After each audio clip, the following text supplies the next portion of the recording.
Entrez dans les mystères captivants de L'Initiation alchimique d'Albert Poisson, un ouvrage unique où la quête de l'absolu se dévoile à travers un échange de lettres entre l'auteur et un initié. Ce dialogue fascinant, empreint de profondeur et de symbolisme, nous plonge au cœur des enseignements secrets de l'alchimie, une science où la matière et l'esprit s'unissent dans une quête intemporelle. À travers ces échanges, Albert Poisson nous guide dans l'exploration des trois grandes voies de l'alchimie, révélant les facettes multiples de cette discipline millénaire. La première voie, opérative et matérielle, enseigne l'art de la transmutation physique. Ici, l'alchimiste apprend à charger une matière brute de fluides astraux, ces énergies subtiles qui, une fois maîtrisées, permettent d'animer la matière inerte et de la transformer en une substance vivante. Ce processus dépasse la simple expérimentation pour incarner une maîtrise des forces naturelles, ouvrant la voie à des réalisations tangibles dans le monde matériel. La seconde voie, spirituelle, guide l'initié dans une quête plus intérieure. Elle révèle les secrets de l'élixir de longue vie, un condensé de vitalité et de sagesse, et dévoile comment accéder à une maîtrise des forces magiques. Cette voie exige une harmonie parfaite entre le corps, l'esprit et l'univers, offrant des clés pour transcender les limites humaines et approcher le divin. La troisième voie, mystique, atteint les sommets de l'extase. Elle mène à la contemplation directe du Très-Haut, un état où l'initié dépasse la matière et le spirituel pour s'unir à l'essence même de la création. Ce chemin ultime est celui de l'abandon total à la lumière divine, une quête d'unité et de plénitude. À travers ces lettres d'une richesse exceptionnelle, Albert Poisson éclaire les étapes de l'œuvre alchimique, depuis la manipulation subtile de la matière jusqu'à l'éveil de l'âme et l'extase mystique. Chaque ligne, chaque concept est une invitation à explorer ces voies, à se transformer et à découvrir le potentiel infini de l'être humain. Préparez-vous à un voyage initiatique où science, magie et philosophie se rencontrent pour illuminer le chemin de la connaissance. Ce livre est bien plus qu'un guide. C'est un appel à embrasser les mystères de l'univers et à y trouver votre propre lumière. L'Initiation alchimique d'Albert Poisson. 13 lettres inédites sur la pratique du grand œuvre. Préface. Le souvenir de notre ami Poisson est si vivant encore parmi nous, il nous semble si probable que demain nous le verrons arriver de son pas calme, enveloppé dans sa pèlerine bleue, si évident qu'une bonne causerie sérieuse, instructive, va demain nous réunir encore, que nous éprouvons une sorte de stupeur à écrire sa biographie, à publier des lettres de lui, à nous persuader qu'il n'est plus, qu'il faut en parler au passé. Au reste, notre conviction absolue est que son esprit, vivant en ceux qui l'aimèrent, demeure présent et actif dans toutes les manifestations de haute science où sa personnalité se fût affirmée s'il avait vécu plus longtemps. Sa mort fut foudroyante. Le samedi soir, il travaillait encore, fouillant les vieux manuscrits de la Nationale. Le dimanche l'emporta. Mais cette brutalité de la mort ne fut qu'apparente. S'il était la veille debout à son poste de travail, c'était grâce à son admirable énergie. De semaine en semaine, depuis 1 an, la maladie qui le brûlait se faisait plus intense, et chaque jour la route lui était plus pénible pour se traîner de la rue Saint-Denis à l'Arsenal ou à la Nationale. Il arrivait fiévreux, aphone, suffocant, ébranlé de quintes de toux incessantes. Mais sa volonté le maintenait à la table de travail, sans faiblesse, tout le temps qu'il avait décrété d'y rester. Voilà de plus hauts enseignements de sagesse que les plus belles pages de ces livres mêmes. Car le livre n'est rien, et l'acte est tout. Poisson sacrifiait à 12 ans ses économies à l'achat de vieux livres d'alchimie. À 18 ans, il sacrifiait une carrière facile où les protections ne lui eussent pas manqué, à la poursuite de la pierre, à la vie pénible et rebutée du chasseur d'impossibles. À 24 ans, il sacrifiait les derniers souffles de sa vie à perfectionner l'œuvre entreprise et déjà si largement ébauchée, à donner l'exemple de l'abnégation. Ceux qui ne reconnaîtront pas là ces titres, grades et signatures de Rose-Croix n'ont pas encore lu au grand livre des initiations. Il serait inutile, fastidieux même pour la plupart, de donner ici une biographie détaillée d'Albert Poisson. Qu'il ait vécu l'année 1880 à Toulouse ou à Paris, qu'il soit entré au collège en mai ou en décembre, cela importe peu. Ce qui frappera davantage ceux qui s'intéressent à la vie de notre frère, ce sera de savoir qu'à 13 ans, il veillait déjà près de son athanor allumé et courait les quais, le dimanche, en quête le vieux bouquin d'alchimie, plus faciles à découvrir alors qu'aujourd'hui, qu'à des achats de cornues, de vitriol et de charbon, passaient ses et quelques sous d'écoliers, et qu'il fondait déjà avec quelques amis, plus curieux que sérieux, des sociétés hermétiques où sous son contrôle et sous son énergique autocratie, on travaillait plus peut-être que dans bien d'autres sociétés fondées par de plus âgés et de plus titrés qu'ils n'étaient alors. Plus tard, à l'âge où l'on cherche les divertissements, la vie facile des cafés et des cercles, Poisson passait ses journées au laboratoire de chimie de la faculté de médecine de Paris, ses soirées dans les bibliothèques ou parmi ses frères, ses nuits, en grande partie, auprès de ses fourneaux, allumés, au prix des plus grandes peines dans sa vieille chambre de la rue Saint-Denis. L'été, il montait peu à peu dans le Midi un laboratoire dont plusieurs photographies ont été conservées et qui promettait d'être, si le temps le lui eût permis, le lieu unique de ses travaux en même temps qu'un modèle du laboratoire oratoire alchimique. C'est de cette époque que datent ses premiers ouvrages. Il publia d'abord la lettre sur les prodiges de la nature et de l'art de Roger Bacon, puis les 5 traités d'alchimie, les théories et symboles des alchimistes, enfin, en dernier lieu, Nicolas Flamel et l'alchimie au XIVe siècle, la traduction du livre des feux de Marcus Grotius, étude sérieuse, où pas un mot n'est mis à la légère et qui, toutes, révèle la somme énorme de connaissances chimiques, historiques et hermétiques que Poisson, dès sa jeunesse, avait su acquérir. De ce qu'un de ces ouvrages fut couronné par l'Académie et présenté par le professeur Gautier à cette illustre société, je ne veux pas conclure qu'il fut meilleur qu'un autre. Mais cet hommage rendu par l'alchimiste à la science officielle en lui soumettant son œuvre est la marque d'un esprit où l'orgueil n'avait pas pénétré et qui respectait la vérité et la science partout où elle se manifeste.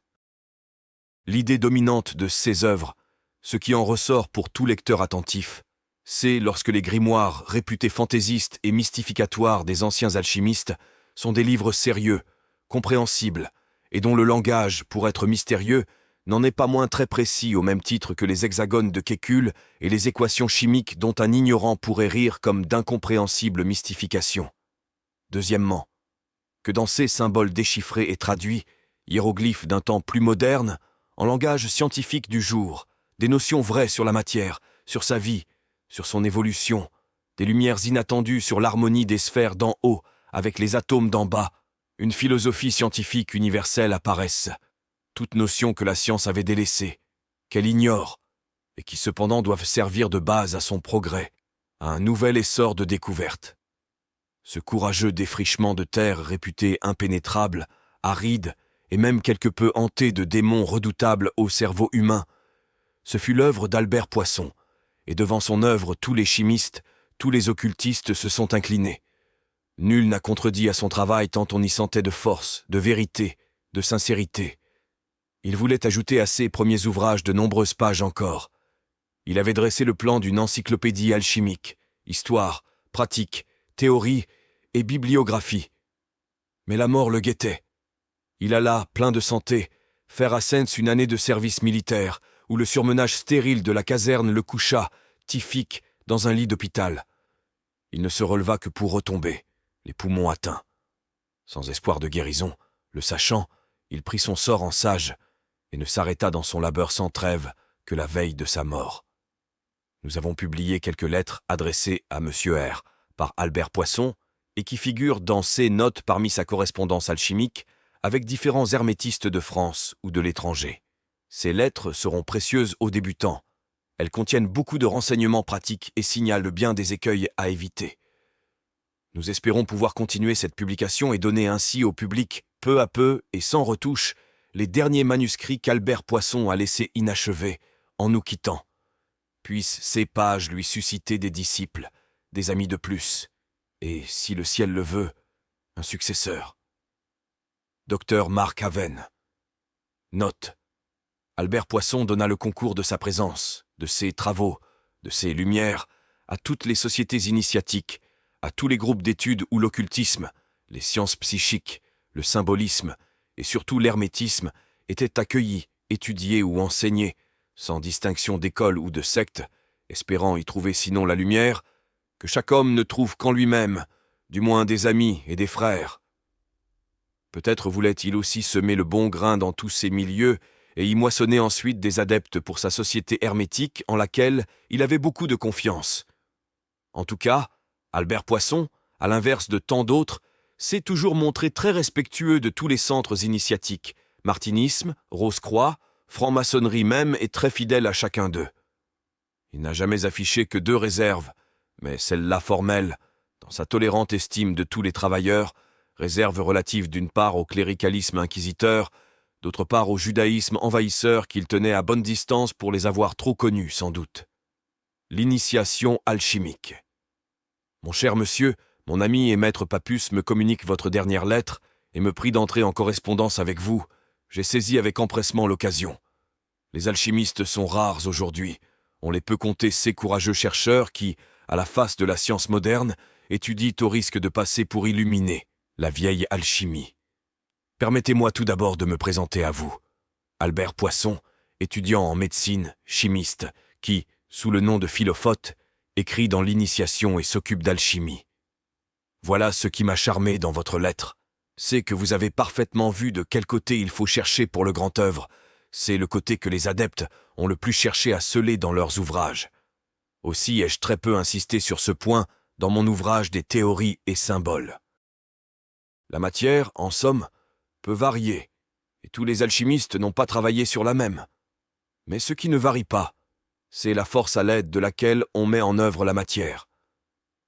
Ceux qui en ont parlé en ont dit très peu de choses, et encore ont-ils couvert ce peu d'allégories, de symboles. La plupart n'en soufflent mot, et laissent les souffleurs s'empêtrer dans les degrés du feu de lampe, du feu solaire, du fumier de cheval, etc. Cette force que Paracels nomme archer, les kabbalistes la nomment, avec Eliphas Lévi, feu astral, grand serpent. On peut la retirer de l'atmosphère astrale où errent des germes vitaux, embryons manqués, larves, lémures, élémentaux. Voici un passage tiré de l'introduction à la philosophie des anciens qui approuve entièrement ce que je viens d'avancer. C'est, dans l'air que se forment les esprits vitaux des animaux, qui se forment de sa plus pure substance la plus approchante de la lumière. Car la lumière, qui est le moteur général de toute chose venant à communiquer sa vertu mouvante à ceux qui approchent le plus d'elle, qui est l'air le plus pur, cet air porte ses qualités favorables, comme du centre à la circonférence par degrés différents aux végétaux, aux animaux et aux minéraux produits et à produire. C'est pour cela que beaucoup d'alchimistes travaillaient sur la soie, espérant en elle trouver de l'astral condensé, et ils n'avaient pas tort. Mais, comme vous le savez, la meilleure que l'on puisse recueillir est celle du 21 mars, commencement de l'année hermétique. Maintenant, pour ce qui est de projeter sa lumière astrale, on n'y arrive que par entraînement et par de longs travaux. Je vous les enseignerai si vous le désirez. J'ai moi-même commencé, mais c'est fort long, et c'est à peine si je pourrais, véritable Athanor, être prêt pour le 21 mars prochain. J'espère que nous allons entrer en correspondance suivie. Nous sommes si peu d'alchimistes qu'il nous faut nous sentir les coudes et marcher en bataillon serré vers la lumière. Chers confrères en Hermès, je vous serre cordialement la main. Albert Poisson. À Sens, le 22 avril 1892. Cher monsieur et frère, votre lettre m'a fait grand plaisir.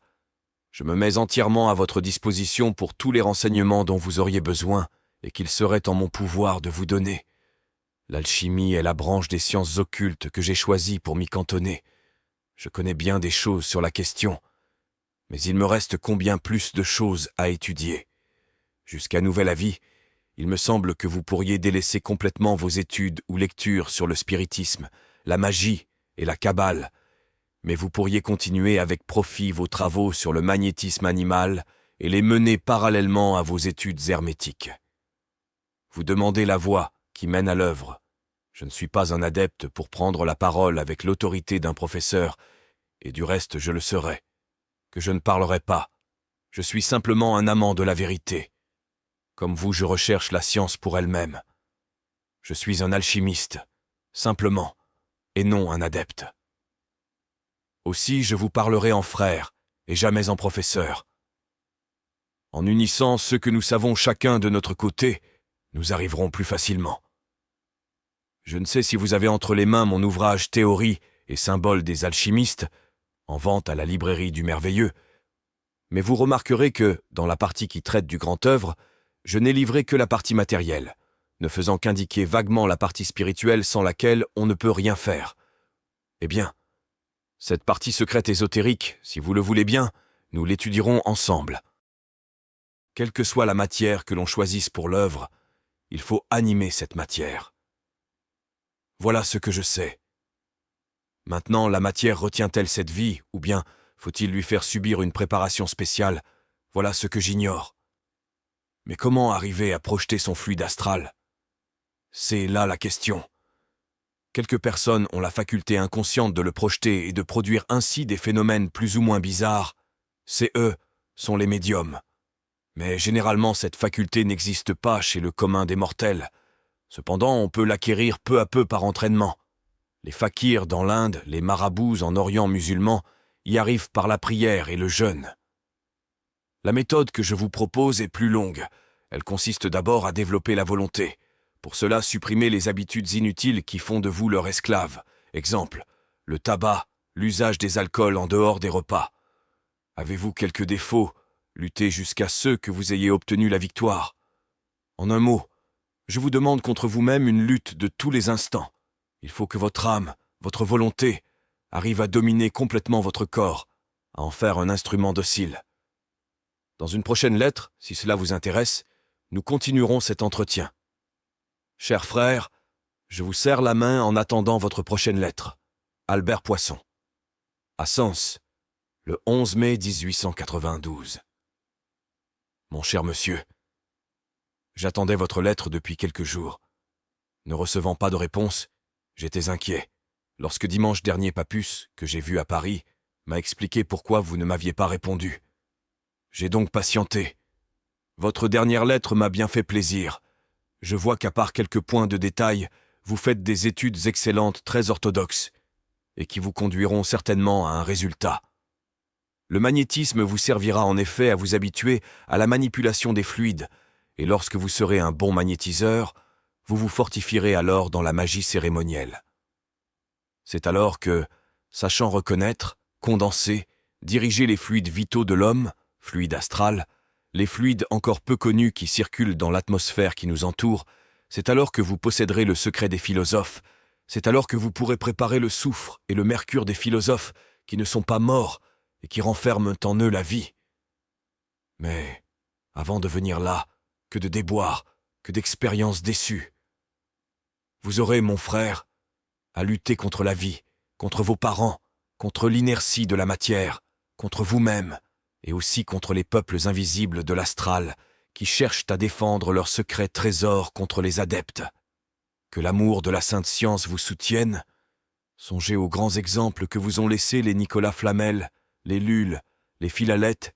Songez enfin que vous n'êtes pas seul, et qu'il existe encore par le monde des fils d'Hermès, qui souffrent les mêmes peines que vous, et vous pouvez me compter dans ce nombre. Une seule chose m'est favorable, une facilité très grande pour l'étude de ces sciences. Ce que vous me dites de vos prières chantées est très bon. Il faut vous habituer à composer vos prières, vous-même, au besoin à les improviser, à les mélanger à des méditations d'un quart d'heure, sur un texte mystique ou kabbalistique à votre choix. La prière est indispensable à l'alchimiste. N'oublions pas qu'une des devises favorites des adeptes du Moyen-Âge était celle-ci. Lis, lis, lis et relis, travaille, prie, et tu trouveras. Il faut dans la prière s'isoler le plus possible du monde extérieur, au besoin se boucher les oreilles et fermer les yeux. On rentre complètement en soi-même. Je vous conseillerais aussi de vous tourner vers l'Orient en priant. Par la prière, le travail magique et la lecture des philosophes vous arriveraient. Par travail magique, j'entends l'étude du magnétisme dans le sens indiqué au commencement de cette lettre. Gardez-vous des évocations magiques. Elles sont toujours dangereuses, et les êtres évoqués sont généralement trompeurs. Vous me parlez de mon ouvrage, Théories et symboles. Vous avez pu remarquer qu'il y a une grande lacune. J'ai préféré me taire que d'exposer entièrement l'hermétisme. J'en dis assez pour intéresser vivement le curieux et l'attirer, pas assez pour le mettre de suite sur la voie. Quels sont les autres ouvrages d'alchimie que vous étudiez? En attendant votre réponse, cher frère, je vous serre cordialement la main. Albert Poisson. À Sens le 22 mai 1892. Mon cher frère, je vous avais demandé quels étaient les volumes que vous possédiez afin de savoir les auteurs qui vous guidaient. Le traité de chimie hermétique est excellent, et c'est un des plus rares. Mais il ne suffit pas. Tous les adeptes conseillent de lire le plus d'auteurs possible, car ce que l'un cache, l'autre le révèle, et en les complétant l'un par l'autre, on peut arriver à la vérité. Je vous conseillerais donc vivement de vous procurer d'abord le livre de Figuier, L'alchimie et les alchimistes.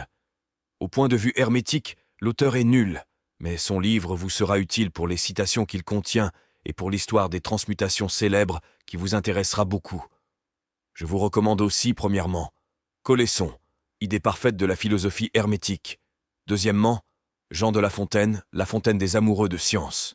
Troisièmement, Pernetti, ou dictionnaire mytho-hermétique. Quatrièmement, le texte d'alchimie et le songe vert. N'apprenez pas l'hébreu, c'est inutile. Bornez-vous pour le moment à l'alchimie et au magnétisme, et aussi à la prière pratiquée magiquement. Souvenez-vous de cette magnifique devise alchimique. Lis et relis, travaille, prie, et tu trouveras. Je ne puis pour le moment essayer de projeter mon astral jusqu'à vous, la chose serait dangereuse. Je ne sais si vous en êtes informé, mais je fais en ce moment mon année de service militaire, et faire une telle expérience dans une caserne, dans une chambrée de 24 hommes serait trop dangereux pour moi. Quand mon service sera fini, j'irai vous voir un jour à Saint-Dizier. En novembre ou décembre, à moins que vous ne veniez à cette époque à Paris.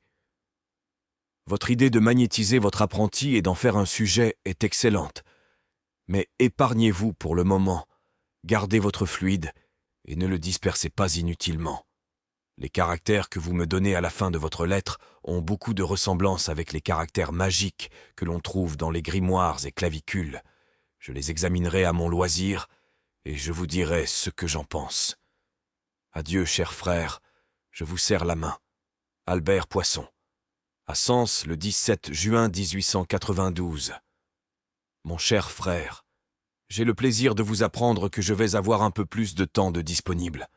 Ayant été placé auprès du major pour le service de santé, je vais pouvoir étudier ma médecine, aussi la chère alchimie, auquel je ne pouvais auparavant consacrer que de courts moments. Retenez ce qui va suivre. C'est une lueur que j'ai aperçue et que je m'empresse de vous transmettre, espérant qu'elle vous sera utile. Vous savez qu'une des bases occultes est le ternaire. Or, il est matériel, l'astral, le divin. Le monde matériel correspond à la matière, le monde astral au mouvement, le monde divin à la force. Chaque monde présente à son tour une division ternaire, soit soufre, sel, mercure, pour le monde matériel. Dans le monde astral, nous aurons les mouvements, les formes et les élémentaires. Dans le monde divin ou des forces, les forces matérielles, les forces psychiques et enfin le tétragramme divin, IAM, HSVH. On peut ranger ces 9 termes selon une spirale qui nous peindra une autre loi, l'évolution. On verra l'échelle des êtres depuis le terme le plus bas matière solide, soufre, jusqu'au terme le plus haut, lettres hébraïques. Monde matériel, monde astral, monde divin, soufre, mouvement, force matérielle, sel, forme, force psychique, mercure, élémentaire, lettres hébraïques, monde des atomes, monde des formes, monde des principes. Il s'ensuit que tout ce qui existe dans un des mondes a son analogue dans le monde immédiatement supérieur. Pour achever l'œuvre, prenez donc une matière triple et une dûment préparée. Je vous donne tout cela pour ce que ça vaut, comme une première inspiration qui est susceptible d'être perfectionnée. Tirez-en ce que vous pourrez. Donnez-moi votre avis. À propos de visites psychiques, j'ai tenté une fois cette expérience, et j'ai réussi à voir pendant quelques instants des gens en train de se coucher, mais c'est là une expérience fatigante et dangereuse. Il ne faut pas croire que la connaissance de l'hébreu et de la Kabbale suffira à vous donner la clé du sanctuaire. Bien des adeptes ne la possédèrent pas, et ils n'en étaient pas moins en possession de la pierre divine. Les œuvres du Philalèthe et de Flamel, seules bien méditées, suffiraient à mettre sur la voie. Méfiez-vous des idées qui vous viennent. Ne les acceptez qu'après les avoir passées au crible. Elles sont souvent suggérées par des entités mauvaises de l'astral, jalouses de voir les hommes se perfectionner et arriver jusqu'au monde divin. Un bon préservatif est la prière. Souvenez-vous de la magnifique épigraphe du livre muet. Lis, lis et relis, prie et travaille, tu trouveras. Cher frère, tout à vous en Hermès. Albert Poisson, à Sens le 11 juillet. Mon cher frère, vous devez m'accuser d'oubli. Voilà bientôt un mois que vous m'avez écrit, et je ne vous avais pas encore répondu. Ma nouvelle condition m'a beaucoup occupé, et j'avais pas mal de travail à faire pour divers éditeurs, en sorte que j'ai eu bien peu de temps. Si vous le voulez bien, nous nous écrirons régulièrement, vous du 25 au 30 de chaque mois, et moi du 10 au 15. Il va sans dire que dans les circonstances extraordinaires, elles pourraient être plus nombreuses. Mais en attendant, nous écrirons chacun régulièrement une lettre par mois. Nous la ferons aussi étendue qu'il nous plaira. Au sujet de votre ternaire que vous m'envoyez dans votre dernière lettre, je vous ferai simplement remarquer ceci. Vous le figurez ainsi, esprit, âme, corps, tandis qu'il doit être comme ainsi, âme, nerf, esprit, sang, corps, squelette. Vous voyez que cela fait une certaine différence. Vous me demandez l'explication de l'arcane X. La roue représente le monde, l'éternité, la lumière astrale. Elle représente l'évolution incessante et l'involution continuelle de tous les êtres, animaux, végétaux ou minéraux. Les forces intelligentes montent au ciel et des réchefs en descendent. Lisez le premier acte du Faust de Goethe. À l'endroit où, à l'aide de la clavicule, il voit les forces astrales circulant entre les astres. Les unes viennent du soleil, passent sur la terre et vont dans la lune, d'où elles passeront dans le soleil. D'autres suivent le chemin en sens inverse. Si nous passons à l'explication alchimique, nous voyons que l'homme qui monte est le mercure et celui qui descend le soufre. En haut, le sel, point d'équilibre, est figuré par un sphinx. Dans le tarot d'Oswald Wirth, il y a une erreur. Le sphinx est marqué soufre, et le diable, sel, c'est une faute. Nous avons la trinité inséparable du fixe soufre et du volatile mercure, équilibré dans le sel. Or, qui est-ce qui monte ici? L'homme-chien, donc c'est. Qui est ce qui descend? Le diable, donc c'est soufre. Qui est en équilibre? Le sphinx, donc c'est sel. La roue a une autre signification que tout à l'heure. Elle se rapporte à ces mystérieux tours de roue sur lesquels les alchimistes se taisaient tous. Or, à vous, mon frère, je le dirai. Un tour de roue comprend 2 opérations, montante et descendante, voilà tout, et ceci soit dit en général. Vous voyez donc désigner dans cet arcane les principes généraux. Les opérations, le feu au bas de la roue de serpent, c'est la matière hermaphrodite de la pierre, le dragon vert et le lion rouge. Vous me demandez qu'est la force centripète, c'est l'air que nous respirons. L'oxygène de l'air se fixe sur les globules du sang. Voilà ce qui nourrit notre astral et le répare incessamment. La force centrifuge, c'est ainsi que vous le dites, cette lueur que le colonel de Rochas voit sortir des extrémités des doigts de ses sujets. Tenez-vous en donc à la pure cabale, à la magie orthodoxe, à l'alchimie des adeptes. Pourquoi laisser vagabonder votre imagination? Il est bien certain que vous vous êtes construit des théories que vous seuls comprenez. Vous parlez de fluide sonique, fluide phosphorescent aimanté, fluide métallo-ferrugineux. Qu'entendez-vous par là? Moi, je n'ai jamais trouvé de ces termes dans aucun traité d'alchimie ni de magie, pas même dans Eliphas. Ô mon frère, étudiez le traité de Papus, étudiez mon pauvre bouquin, théories et symboles, relisez sans cesse et, quand vous les saurez presque par cœur, alors cherchez par vous-même à construire des théories. Mais maintenant, prenez garde. Ô mon cher frère, serait-ce trop demander que de vous prier de m'envoyer votre photographie afin de vous voir près de moi? Tout à vous, Albert Poisson, le 26 décembre. Mon cher frère, votre lettre m'a fait un grand plaisir. Vous vous êtes enfin orienté. Vous voyez maintenant la triple voie, alors qu'auparavant vous n'en connaissiez qu'une. Je suis heureux d'avoir pu vous diriger en ce sens. Maintenant, il vous reste à choisir votre route, la matérielle qui aboutit à la transmutation des métaux, la spirituelle qui donne l'élixir de longue vie et la puissance magique, la divine qui mène par l'extase à la contemplation directe du Très-Haut. Choisissez une branche et soyez persuadés que, lorsque vous en aurez approfondi une, les deux autres vous seront connus grâce à l'analogie. Sachez, ô mon frère, qu'il y a deux espèces principales de feu, le feu spirituel qui est la vie, le pneuma, le respire astral, et le feu ordinaire qui brûle. La matière doit être avant toute chose, avant d'avoir à subir les atteintes du feu ordinaire. La matière, dis-je, doit être animée par l'archer. Et alors la matière est vivifiée. Alors seulement on peut l'enfermer dans un matelas et chauffer au feu ordinaire, mais très légèrement pour commencer.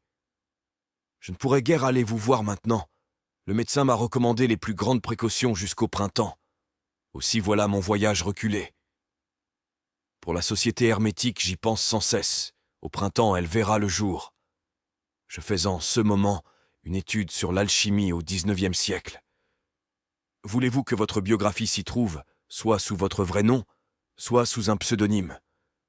Si oui, je vous demanderai de m'envoyer la date et le lieu de votre naissance, puis comment vous avez été amené à vous occuper d'alchimie, et en quelle année, avec les détails accessoires que vous jugerez à propos de donner.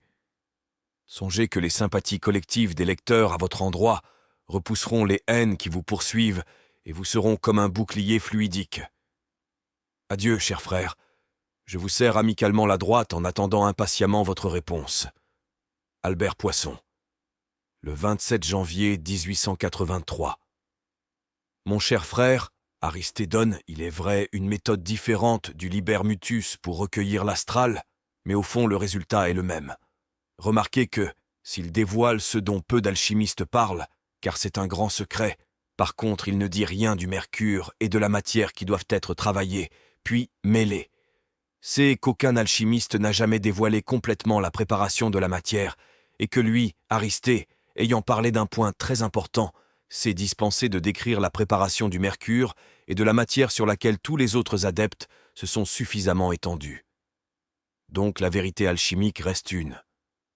Voici maintenant le résumé très exact du commencement de l'Hermès dévoilé qui ne se trouve pas dans Papus. Siliani se promène au pied d'un arbre, et là, il a un songe. Une nymphe d'essence céleste lui apparaît. La nymphe le conduit devant un temple où se trouve la matière. Mais la porte est gardée par un dragon qu'il faut tuer pour entrer. La nymphe lui donne une lance qu'il devra faire rougir au feu pour tuer le monstre. Siliani fait rougir la lance. Il dissout la serrure du temple avec un liquide que lui a fourni la nymphe. Il ouvre les portes et se voit en face du dragon, qu'il étend mort d'un coup de sa lance incandescente. Il prend dans le temple 2 vases en cristal, l'un surmonté d'une couronne d'or à 4 fleurons et étiqueté. Matière contenant les 2 matières ou natures métalliques. L'autre vase, couronné d'une couronne d'argent à 9 étoiles, porte une étiquette. Esprit astral. Après cette opération, Siliani éprouve une grande fatigue. Il est près de s'évanouir. Sa nymphe lui réapparaît, et l'ayant réconforté, elle disparaît. Ici finit le songe et commencent les chapitres rapportés par Papus. Vous voyez, mon frère, combien les alchimistes concordent. Ce que je vous ai révélé n'infirme en rien ce que dit Aristée, et Siliani corrobore le tout. L'enseignement est le même, semblable la méthode depuis Hermès jusqu'à nos jours. L'adepte ne révèle qu'une partie de l'œuvre, et jamais il n'en parlera dans son ensemble.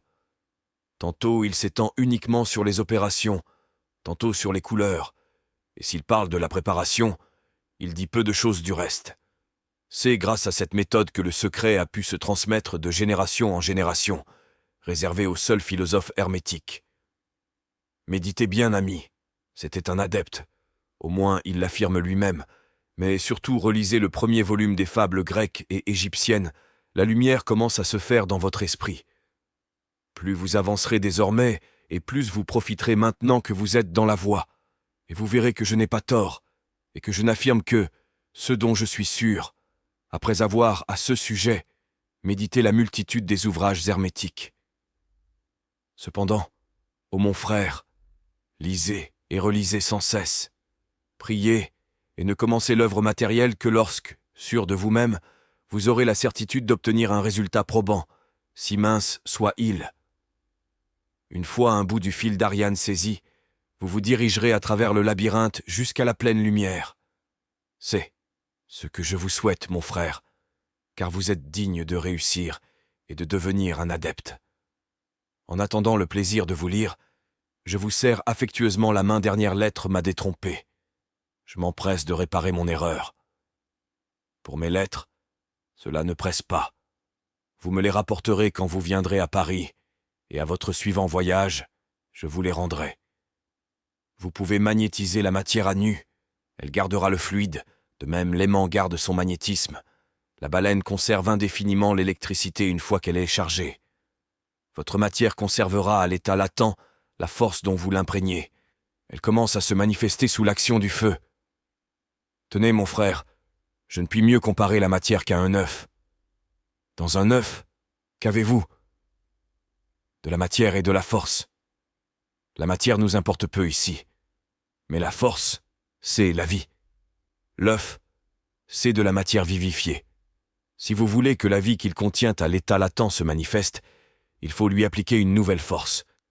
Cette force secondaire, c'est le feu, la chaleur, qu'elle soit produite par la poule ou par la couveuse artificielle, peu importe. L'important, c'est de ne pas dépasser un certain degré au-dessus duquel on a des œufs couvés et au-dessus des œufs à la coque. Ce qu'il faut, c'est avoir des poussins. Remarquez que l'œuf ne peut être brisé pendant la couvaison. Sans cela, adieu les poussins. Enfin, le poussin, une fois né, sera la souche d'une multitude d'êtres de son espèce. Ô mon frère, quelle parabole pleine d'enseignements! Les sciences occultes sont comme un sanctuaire. Nul n'y entre s'il n'a la clé. Cette clé, c'est l'analogie. Appliquez-vous entre-temps à manier cette méthode, et vous trouverez des choses merveilleuses. Mon cher frère, notre société hermétique va enfin exister. Le 21 mars, ce manifeste sera lancé dans le voile d'Isis, et j'attendrai les adhésions. Je ne pourrai donc aller vous voir ce mois-ci. Mais que cela ne nous empêche pas de travailler. Recueillez le sujet, recueillez-en plutôt plus. Ce qui ne vous servira pas, vous le conserverez. Soyez prudent pour fermer votre matelas et pour le chauffer. Ce que je crains, c'est votre inexpérience des manipulations chimiques. Prenez le plus de précautions possible. En chimie comme en alchimie, on lutte avec des forces brutales. Il faut être continuellement sur la défensive. Un moment d'oubli. La force se venge de l'homme. Une explosion. Et c'est fini. Prenez garde, mon frère. Soyez prudent. Je suis en train de finir l'histoire de Nicolas Flamel. Vous verrez dans ce volume, que je vous offrirai, la conduite du véritable adepte. Flamel doit être un modèle pour nous tous. C'est aujourd'hui la mi-carême que l'homme est imbécile. Je ne sortirai pas aujourd'hui, cette orgie bête de joie grossière me donne de la répulsion. Les jours de fête, je suis triste, et je me réfugie dans les bras de l'alchimie, la mère divine. Tout à vous, mon cher frère. Je vous serre la main. Albert Poisson. Dimanche, 8 mai 1893. Mon cher frère, j'étais inquiet de ne pas recevoir de vos nouvelles, et j'allais vous écrire aujourd'hui. Heureusement, j'ai reçu votre lettre ce matin qui m'a tranquillisé. Je vous ai dit, il me semble, dans ma dernière lettre, qu'au fond la matière matérielle de la pierre importe peu. Il est cependant préférable de prendre une matière métallique. Ce qui importe le plus, c'est la force dont on charge la matière. De même, peu importe la forme ou la matière d'un appareil électrique. En lui-même, il est inerte. Ce qui lui donne la vie, le mouvement, ce qui lui permet d'agir, c'est l'électricité.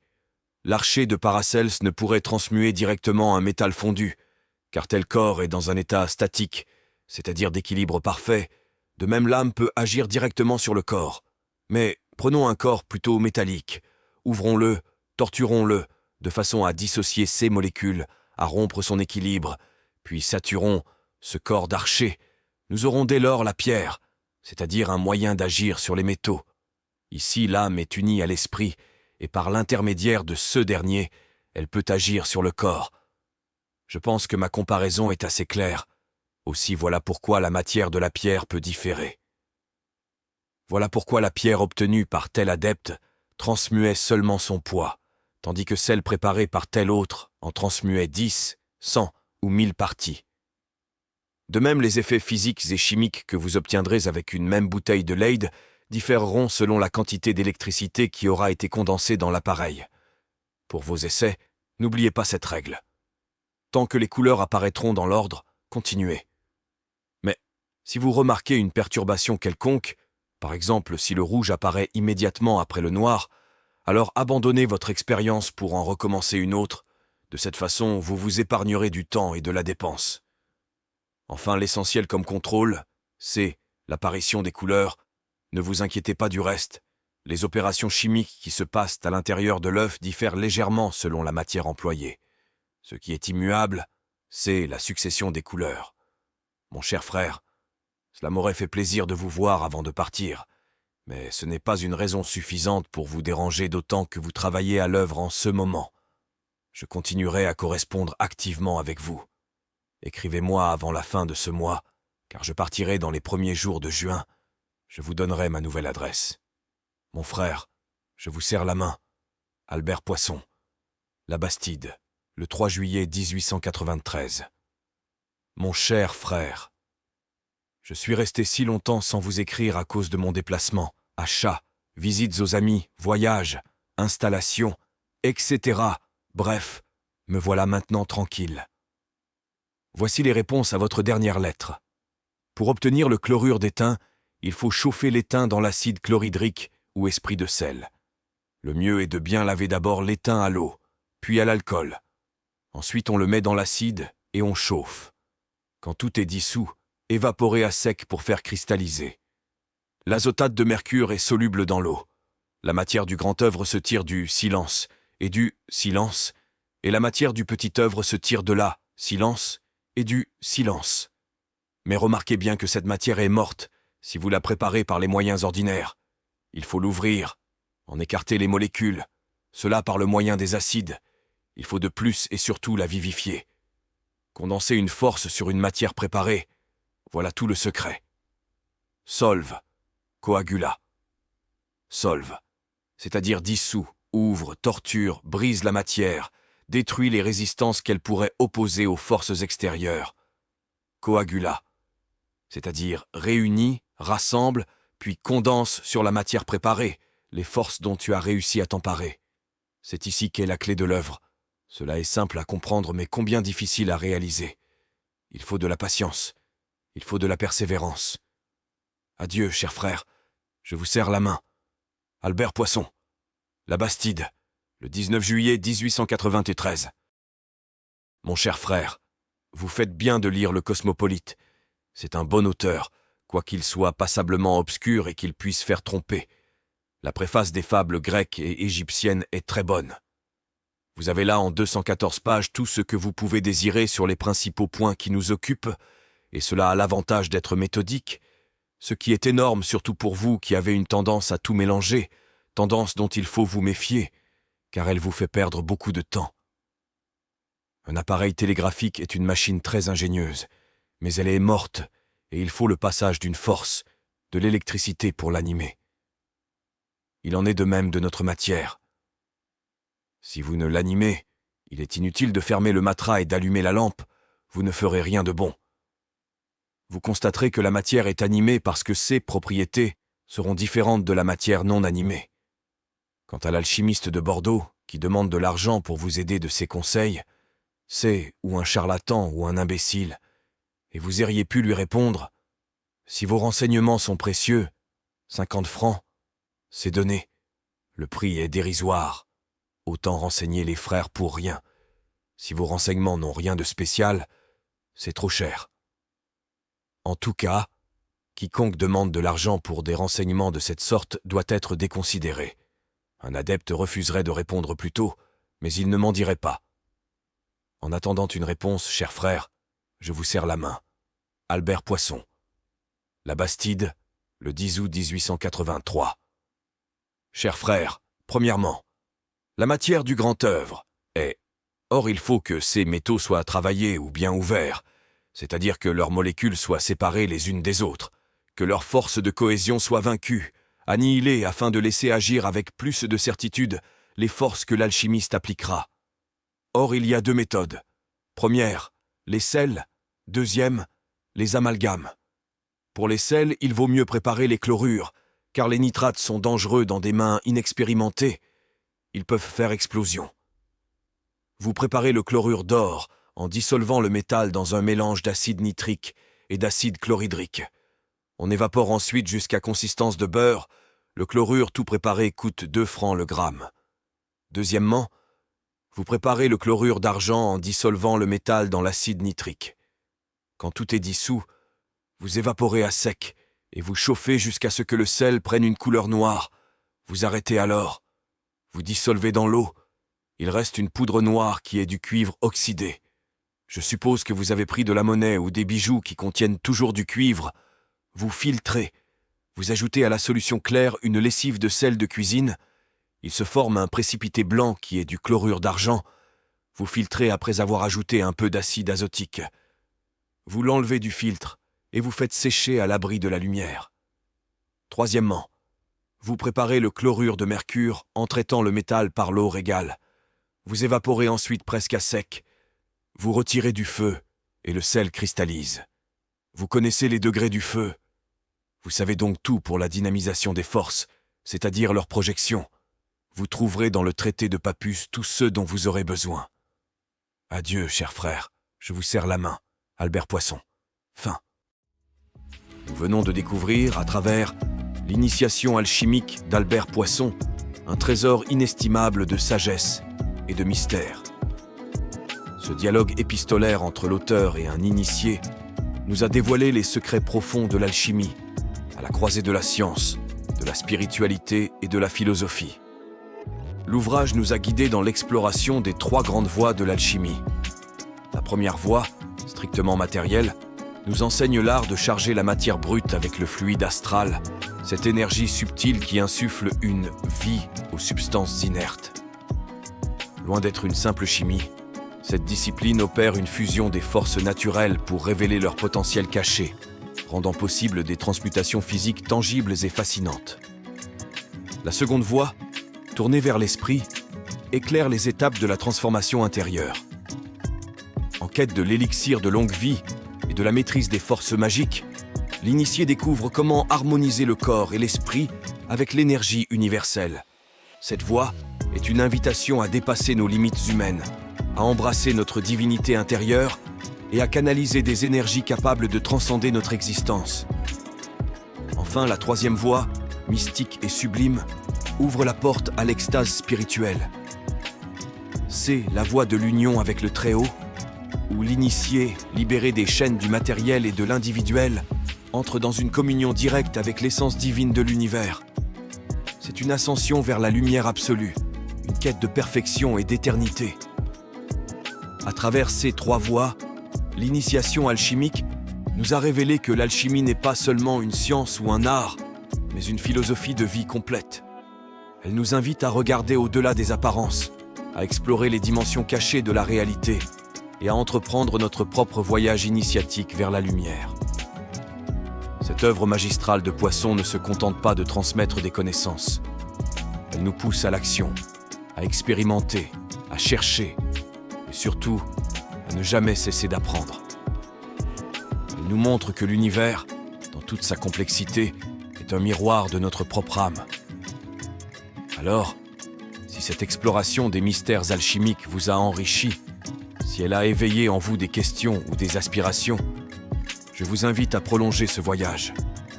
Abonnez-vous à notre chaîne pour découvrir d'autres trésors littéraires. Aimez cette vidéo pour soutenir notre travail et partagez-la avec ceux qui, comme vous, cherchent à comprendre les mystères de l'existence. Et si vous souhaitez aller plus loin dans ce voyage initiatique, rejoignez-nous sur Tipeee. Votre soutien nous permet de continuer à produire des contenus de qualité, à explorer les œuvres rares et à les rendre accessibles à tous. Ensemble, perpétuons la transmission de ces savoirs ancestraux, car ce n'est qu'en partageant la lumière qu'elle peut illuminer le monde. Merci de votre écoute et que votre quête de sagesse continue avec passion et détermination.